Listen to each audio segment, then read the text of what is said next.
Pernah nggak sih Anda ngerasa punya banyak banget ide bagus, tapi kok rasanya susah banget ya buat mewujudkannya? Nah, hari ini kita bakal bedah sebuah kerangka kerja yang luar biasa ampuh untuk mencapai hasil yang breakthrough, apalagi di dunia pendidikan yang penuh tantangan. Kutipan ini benar-benar jadi inti masalahnya. Sering banget kita punya terlalu banyak tujuan yang baik yang ujung-ujungnya malah menghalangi kita buat mencapai satu atau dua tujuan yang luar biasa.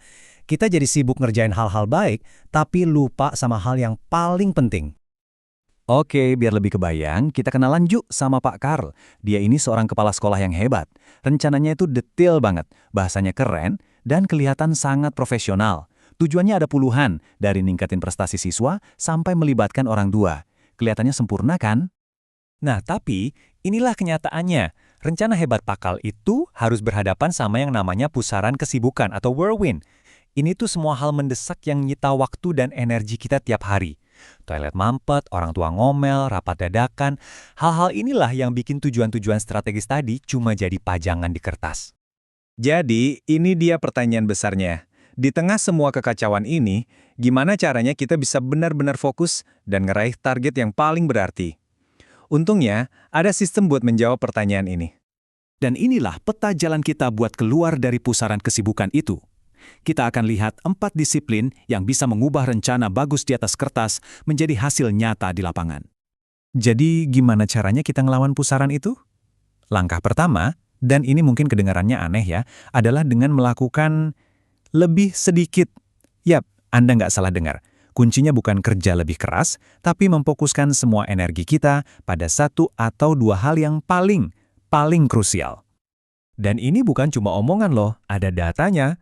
Riset nunjukin saat sebuah tim fokus cuma pada 2 atau 3 tujuan, mereka bisa mencapainya dengan sempurna. Tapi coba deh lihat, begitu jumlah tujuannya nambah jadi belasan, hampir nggak ada yang tercapai dengan baik. Pusaran kesibukan itu selalu menang kalau kita nggak fokus. Kita lihat contoh klasik deh, NASA. Tahun 1958, tujuan mereka itu umum dan samar-samar. Tapi di tahun 1961, Presiden Kennedy ngasih satu tujuan yang sangat penting atau Wildly Important Goal, disingkat WIG.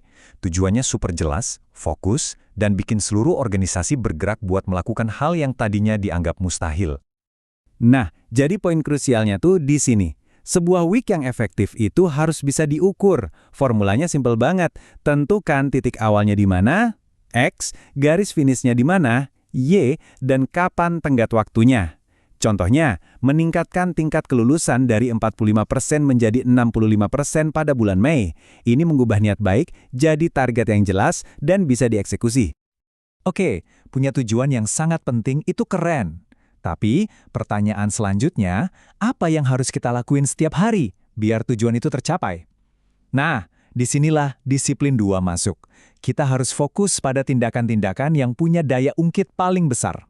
Untuk itu kita perlu bedain 2 jenis ukuran. Yang pertama itu lag measures atau ukuran hasil. Contohnya nilai ujian akhir. Ini adalah hasilnya. Kita nggak bisa ngubah lagi kalau udah kejadian.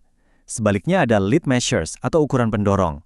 Ini adalah tindakan yang bisa kita kontrol, kayak jumlah jam les tiap minggu. Inilah tuas yang kita tarik buat menggerakkan hasil akhirnya. Jadi, gimana cara nemuin tuas yang tepat?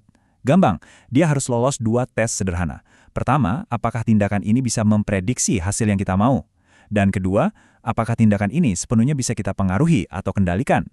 Kalau jawabannya ya buat keduanya, selamat. Anda sudah menemukan tuas yang cukup kuat buat menggerakkan batu besar tujuan Anda.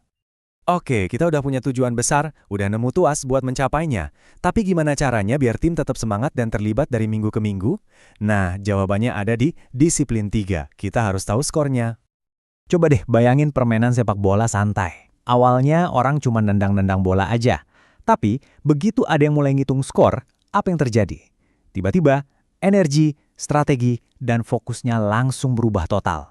Keterlibatan meroket. Hal yang sama persis berlaku buat tujuan kita di pekerjaan. Nah, banyak pemimpin bikin papan skor yang kayak gini. Penuh dengan spreadsheet, data yang rumit, dan analisis mendalam. Ini memang berguna buat para manajer, tapi sama sekali nggak memotivasi tim di lapangan. Ini papan skor buat pelatih, bukan buat para pemain. Sebaliknya, papan skor untuk pemain itu harus super simple dan visual. Cukup dilihat 5 detik, semua orang di tim langsung tahu kita lagi menang atau kalah.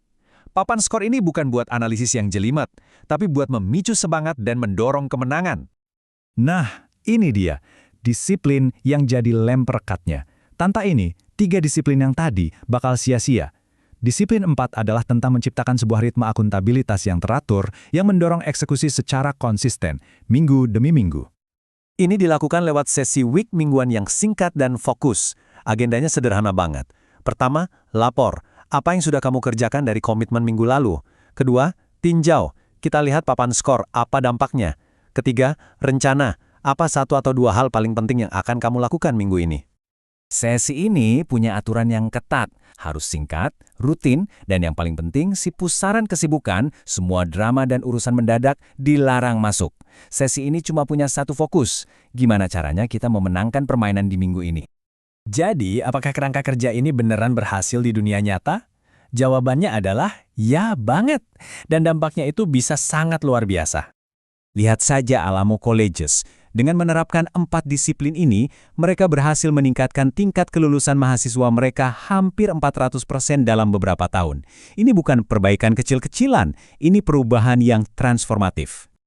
Dan ini bukan cuma soal angka-angka besar. Ini tentang bagaimana sistem ini bisa mengubah perilaku individu.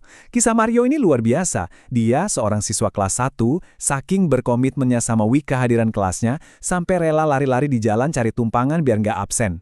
Ini nunjukin tingkat kepemilikan dan keterlibatan yang sangat dalam. Jadi, saat kita mengakhiri pembahasan ini, pertanyaannya kembali kepada Anda. Di tengah semua kesibukan, semua tuntutan, dan semua gangguan, apa satu tujuan yang paling penting, yang kalau tercapai bakal mengubah segalanya? Apa ya yang membara untuk Anda? Apa week Anda?